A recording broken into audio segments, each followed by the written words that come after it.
First, they got me to believe in a talking raccoon and a talking tree.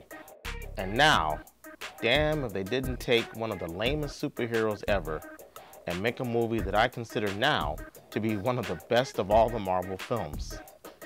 Yeah, it's true. There are only 3.5 really solid Marvel films.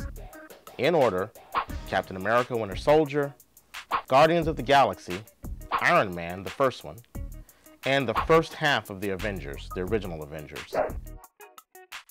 Before I go any further, let me just tell you, it wasn't easy for me to walk up to the ticket counter and ask the fine young lady behind the window if I could have a ticket for Ant-Man.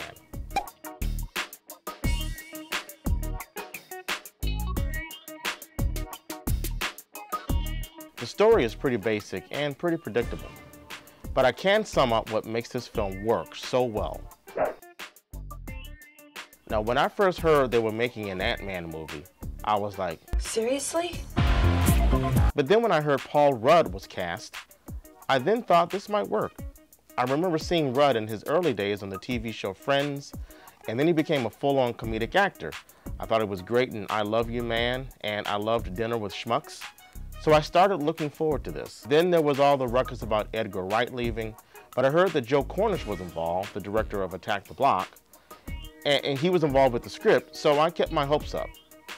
Well, as usual, I was right, because Paul Rudd nails it. Much like Jackman is irreplaceable as Wolverine, or Robert Downey Jr. is irreplaceable as Iron Man, Paul Rudd puts his stamp firmly on Ant-Man. I'll even go so far as to say I'm almost saddened he took this role because they'll have to eventually replace RDJ, but the guy best suited to take over that role is in this movie.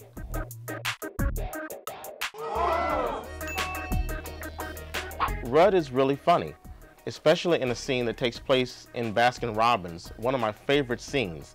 The humor just comes out of nowhere. And he also has the dramatic chops, and he pulls it off brilliantly. Other cast members include veteran Michael Douglas, who brings a legitimacy to the film, much like Robert Redford did for Winter Soldier, or even Ian McKellen for X-Men all those years. It's not Douglas's best performance, though, in my opinion. He delivers every line with a purposeful monotone that sounds like he's pronouncing everything. The arrogance of man is thinking nature is in our control, and not the other way around. Let them fight. Yeah, kind of like that, minus the accent. But it's Michael Douglas. It's Gordon Gekko, so he gets a pass. The CGI team does an amazing job of showing us a young Michael Douglas around 1989 playing Hank Pym in a prelude scene, and Douglas brings that Gordon Gekko fire in that scene. But he's kind of lacking that once we see him in the present day of the film. Evangeline Lilly is fine. And when I say fine, I mean she's a fine actress. I mean, she's cute, but she's not fine. Anyway, her character is a little corny. I didn't really buy that she would be such a skilled martial artist. But then again, we always have to see a training sequence in these films, right? So we see her training Scott Lang, and other than that, she only really seems to have two other purposes in this movie: to provide a foil for Henry Pym's redemption involving a father-daughter trauma, and to reveal a future plot arc in a mid-credit scene. Now, it's a pretty cool scene, I will say that. The other thing that makes this film work so well is its occasional quirkiness. I already mentioned the off-kilter humor, and there are moments that provide us with flashback sequences that are lifted straight from Tarantino or Sam Raimi, and they are brilliantly done. They're hilarious and well done.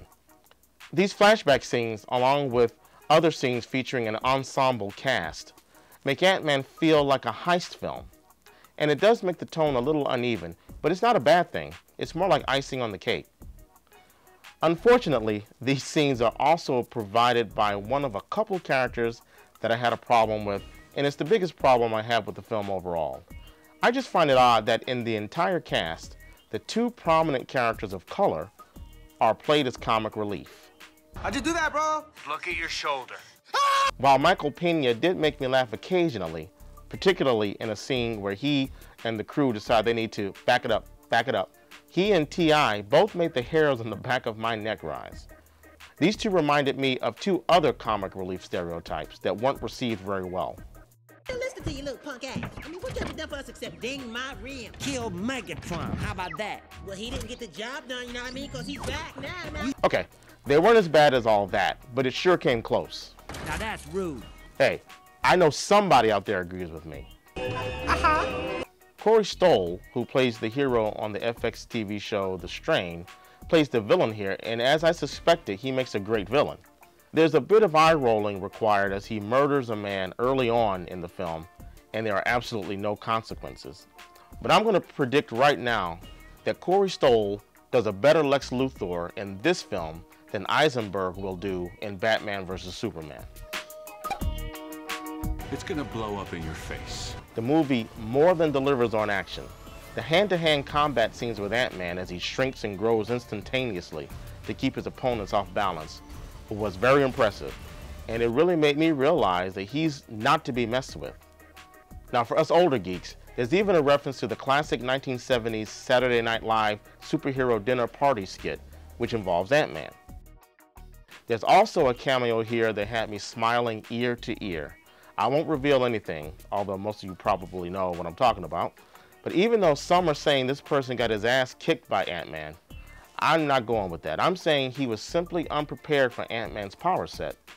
And the cameo proves that this guy deserves his own film. In summary, Ant-Man gives us a great performance from Paul Rudd, Corey Stoll, and gives us decent performances from Douglas and Lily. But most importantly, it's full of action and it's fun.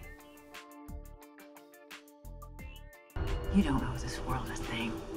You never did.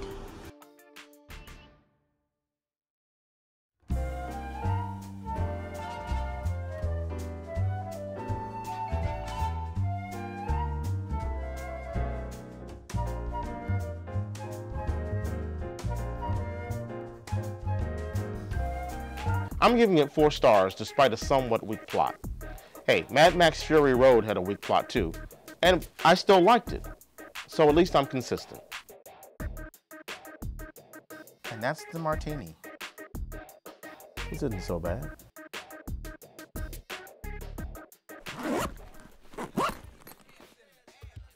Oh, hell no.